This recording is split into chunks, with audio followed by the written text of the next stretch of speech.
మీ అందరికి కూడా తెలుసు, నిన్న మా మిత్రుడు రాజేందర్ రెడ్డి గారు ఒక సవాల్ విసిరడం జరిగింది. మిత్రుడు అంటే ఆయన కోపం వస్తుంది. మొన్న కూడా నేను మిత్రుడని సంబోధిస్తుంటే వెకిలి మాటలతోని వెకిలి చేష్టలతోని ఒక నిక్నేమ్తో పిలుస్తున్నాడు. ఇది ఏం సంస్కృతి, ఏం సాంప్రదాయం? రాబోయే తరాలకు నువ్వు ఏం చెప్పబోతున్నావు నాయన రాజేంద్ర?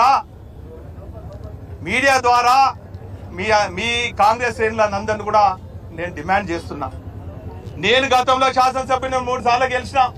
నాకన్నా ముందు ధర్మన్న గెలిచిండు, రంగారావు గారు గెలిచిండ్రు, కీర్తి చేసులు సత్యనారాయణ రెడ్డి గారు గెలిచిండ్రు. వాళ్ళు ఎప్పుడు కూడా వెకిలి మాటలు వెకిలి చేయలేదు. నా 18 ఏళ్ళ రాజకీయ ప్రజాప్రతినిధి ప్రస్థానంలో నేను ప్రతిపక్ష నాయకుల మీద ఎక్కడ కూడా వెకిలి మాటలు మాట్లాడలేదు. ఇదే అభివృద్ధి కోసము అనేక పార్టీల కార్పొరేటర్లతో నాయకులతో చర్చించి వారి సమక్షంలోనే అనేక కార్యక్రమాలు చేయడం జరిగింది. ఈరోజు నా దమ్ము గురించి నా మిత్రుడు మాట్లాడుతుంది. నాయన, నా దమ్ము నీ దమ్ము సమైక్య రాష్ట్రంలో తేలిపోయింది.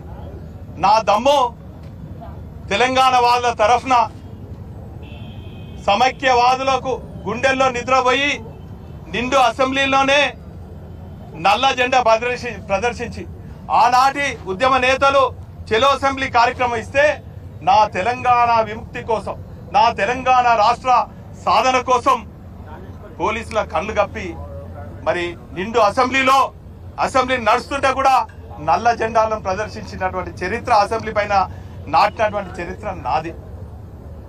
నాయనా, నీ చరిత్ర ఏంది మళ్ళొక్కసారి చెప్పన్నా? ఇంకా ఫోటోలు ఉన్నాయి. ఆనాడు సమైక్యవాదులకు తొత్తుగా ఉన్నటువంటి నువ్వు తెలంగాణ వాదులు మానుకోట బిడ్డలు మైమగల్ల రౌతులతోని నీపై దాడి చేస్తే రైల్వే క్యాబిన్ లో ఒక దొంగలాగా దాక్కున్నావు, ఓ దోపిడిదారులాగా పిస్టల్ పెట్టి కాల్చినావు. నాయన, నా దగ్గర తుపాకులు లేవు. ప్రజలే నా బలం, ప్రజా సమస్యలే నా కార్యక్రమాలు, ప్రజా సమస్యల పరిష్కారమే నా జీవిత లక్ష్యం, ప్రజల ఆకాంక్ష మేరకే పనిచేయటం నా నిత్య జీవిత కార్యక్రమం. కానీ నాయన, నీ కథ ఏంది?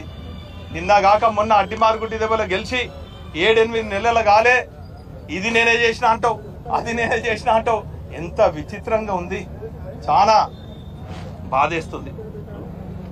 నేను కూడా నీకు సమయం ఇద్దామనుకున్నా.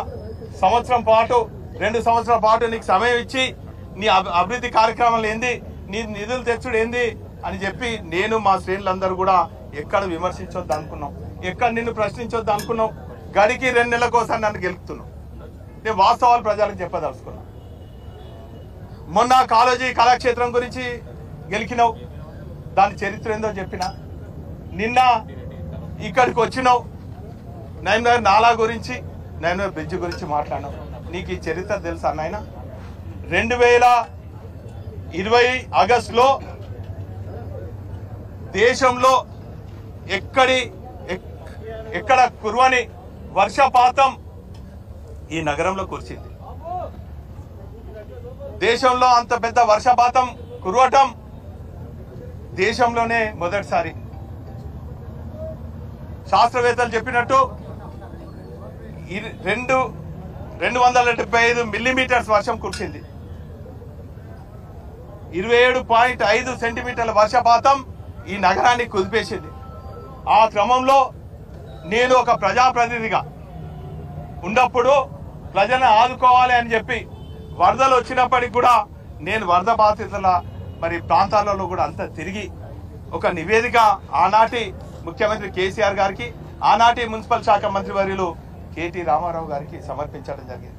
సమర్పించుడే కాదు, ఆయన స్వయంగా ఈ వరద ప్రాంతాలకు తీసుకురావడం జరిగింది.